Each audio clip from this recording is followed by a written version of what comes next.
मुलांनो, गुरु अकॅडमी मध्ये मी परत तुमचं स्वागत करते।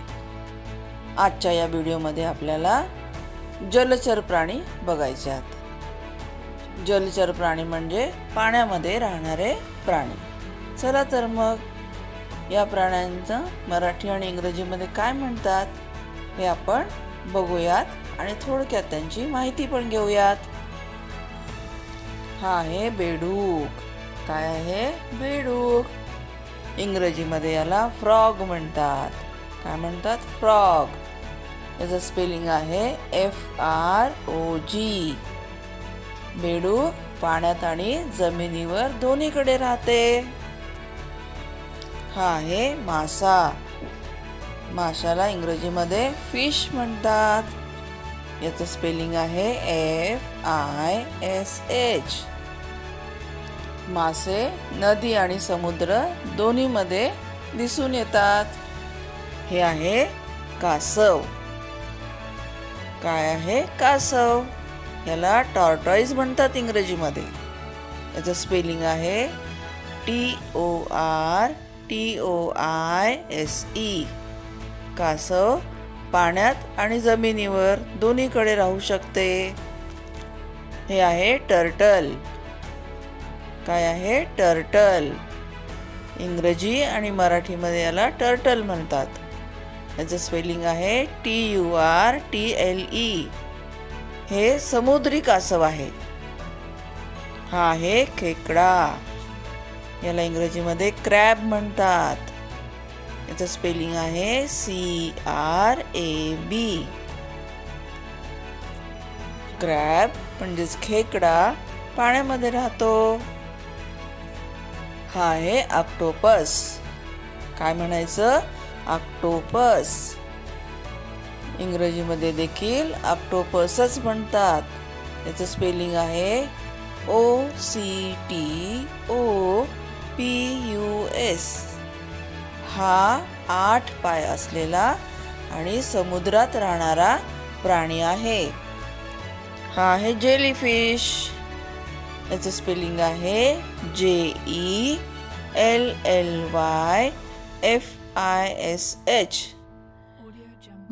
जेलीफिश समुद्रात राहतात। यांचे काही प्रकार खूप विषारी असतात। ही आहे मगर। काय आहे? मगर। इंग्रजीमध्ये याला क्रोकोडाईल म्हणतात। क्रोकोडाईलचं स्पेलिंग आहे CROCOTILE। क्रोकोडाईल। मगर नदीमध्ये राहते। मासे आणि मोठे प्राणीही खाते। कधी कधी मगर वाघ आणि म्हशीसारखे प्राणीही मारून खाऊ शकते। एवढी प्रचंड शक्ती मगरीमध्ये असते आणि मगर खूप आक्रमक असते। हा आहे पाणघोडा। याला हिप्पोपॉटमस म्हणतात। याचं स्पेलिंग आहे HIPPOPOTAMUS। हिप्पोपॉटमस म्हणजेच पाणघोडा। हा अतिशय आक्रमक प्राणी आहे आणि याच्यामध्ये खूप शक्ती असते। पाणघोडा पाण्यातही राहतो आणि जमिनीवर पण राहतो। हा प्राणी आहे पाणमांजर। याला इंग्रजीमध्ये ऑटर म्हणतात। याचं स्पेलिंग आहे OTTER। हा जलचर प्राणी आहे। हा आहे तारा मासा। याला इंग्रजीमध्ये स्टारफिश म्हणतात। याचं स्पेलिंग आहे STARFISH। याचा आकार चांदणीसारखा म्हणजे स्टार सारखा असतो। याचे काही प्रकार खूप विषारी असतात। ही आहे स्नेल। काय आहे? स्नेल, ज्याला आपण गोगलगाय म्हणतो। याचं स्पेलिंग आहे SNAIL। पाण्याजवळ आणि पाण्यामध्ये ओलसर जागी दिसून येतात। हा आहे डॉल्फिन मासा। या माशाला खूप बुद्धी असते आपण जे शिकवलं ते हे मासे आत्मसात करतात. नदी आणि समुद्रामध्ये दोन्हीकडे राहतात आणि माणसाची मैत्रीही करतात. हा आहे देव मासा. काय आहे देव मासा? इंग्रजीमध्ये याला व्हेल म्हणतात. याचं स्पेलिंग आहे WHALE व्हेल. हा मासा समुद्रातला आकाराने सगळ्यात मोठा असणारा मासा आहे. त्याचा आकार खूपच मोठा असतो. हा आहे शार्क मासा. याला इंग्रजीमध्ये शार्कच म्हणतात. त्याचं स्पेलिंग आहे SHARK. हा मासा पण आकाराने खूप मोठा असतो आणि अतिशय क्रूर म्हणून हा ओळखला जातो. हा आहे सी लायन. मराठी आणि इंग्रजीमध्ये सी लायन म्हणतात याला. याचं स्पेलिंग आहे SEALION.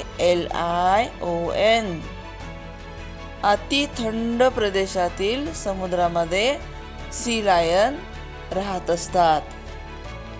हा आहे सी हॉर्स. मराठी आणि इंग्रजीमध्ये याला सी हॉर्सच म्हणतात. हा घोड्यासारखा दिसणारा जलचर प्राणी आहे. हा आहे पिरान्हा मासा.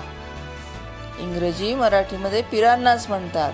याचं स्पेलिंग आहे PIRANHA पिरान्हा. हे पाण्यामध्ये झुंडीने वावरतात.